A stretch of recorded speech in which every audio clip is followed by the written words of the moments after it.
আসসালামু আলাইকুম viewers, Asmina cooking channel আজকে আরও একটি নতুন রেসিপি নিয়ে এসেছে। তো রেসিপিটি হচ্ছে মাটন বিরিয়ানি। তার জন্য আমি এখানে 1 কেজি মাটন নিয়েছি। মাটনের ললি বা হাড় কিছু নেওয়া হয়নি, শুধু মাটনটাই নেওয়া হয়েছে। তো আমি এখানে 1 বোল পেঁয়াজ দিয়ে দেব। মাটনটা কষার জন্য 4টে তেজপাতা দেব, দিয়ে দালচিনি, এলাচ, লবঙ্গ দিয়ে দেব।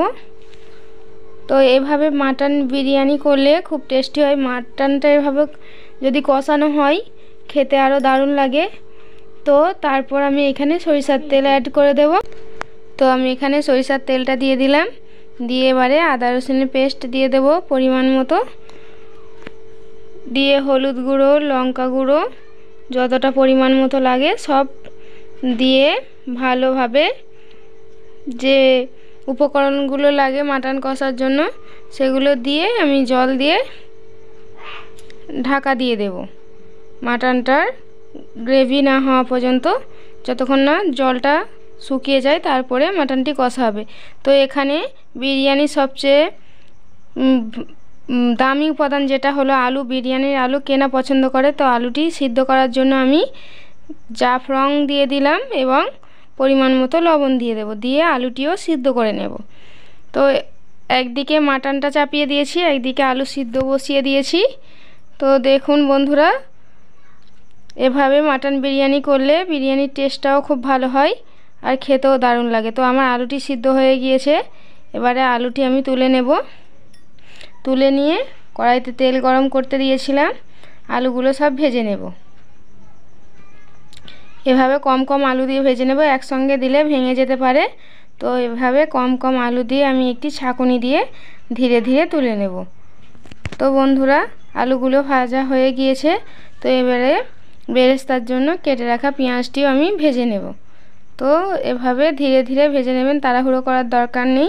এদিকে আমার মাটনটি কষার সময় হয়ে এসেছে, উপর থেকে গরম মশলা দিয়ে দিলাম এবং ধনিয়া পাতা কুচি দিয়ে দেব।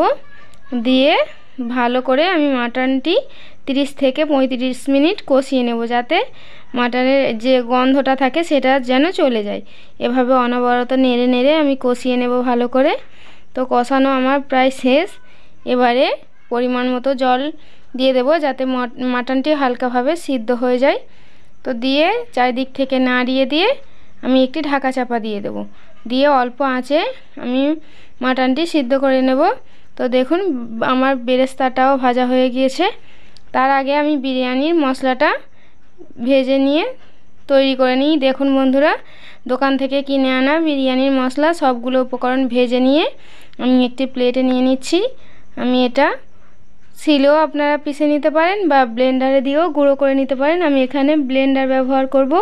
তো এইভাবে গুঁড়ো করে নেবেন, নিয়ে আমি ঢেলে নেব। এবারে বিরিয়ানির জন্য এই মশলাটা অবশ্যই দরকার। তো বিরিয়ানির মশলাটা হয়ে গেল। এবারে তো চলুন বন্ধুরা, ভাতটি তৈরি করে নেওয়া যাক। তো আমি এখানে একটি হাঁড়িতে পরিমাণ মতো জল দিয়ে দিয়েছি, তেজপাতা দিলাম, এখানে দালচিনি, এলাচ, লবঙ্গ দিয়ে দেব, কিশমিশটাও দিয়ে দেব, কাজুটা দিয়ে দেব, দিয়ে পরিমাণ মতো লবণ দিয়ে পানিটি ফোটাতে দেব। পানিটি ফোটানোর আগে এই উপকরণগুলো অবশ্যই দিয়ে দেবো। হালকা তেলটা, সাদা তেল দিয়ে দেবো, যাতে ভাতটা একে অপরের গায়ে না যেন লেগে যায়। তো পানিটি ফুটবে ততক্ষণে আমি এদিকে চালটি ভালো করে পরিষ্কার করে ধুয়ে নিয়েছি।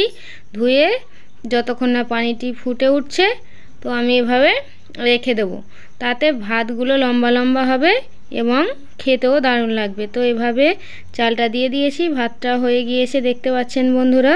ভাতটা কষিয়ে নিয়েছি। তো এদিকে আমার মাটন কষাও হয়ে গিয়েছে। গ্রেভিটা আমি একটি হাঁড়িতে সাদা তেল হালকাভাবে গরম করে নিয়েছি। এবারে উপর থেকে আমি ভাত দিয়ে দেব। দুবার ভাত দিয়েই সাজিয়ে নেব। একবার হাফ ভাত দিয়ে দিয়েছি, এবারে আলুগুলো দিয়ে দেব ভেজে রাখা, দিয়ে উপর থেকে যে মাটন কষাটা আছে সেটিও পুরোটাই সব দিয়ে দেব।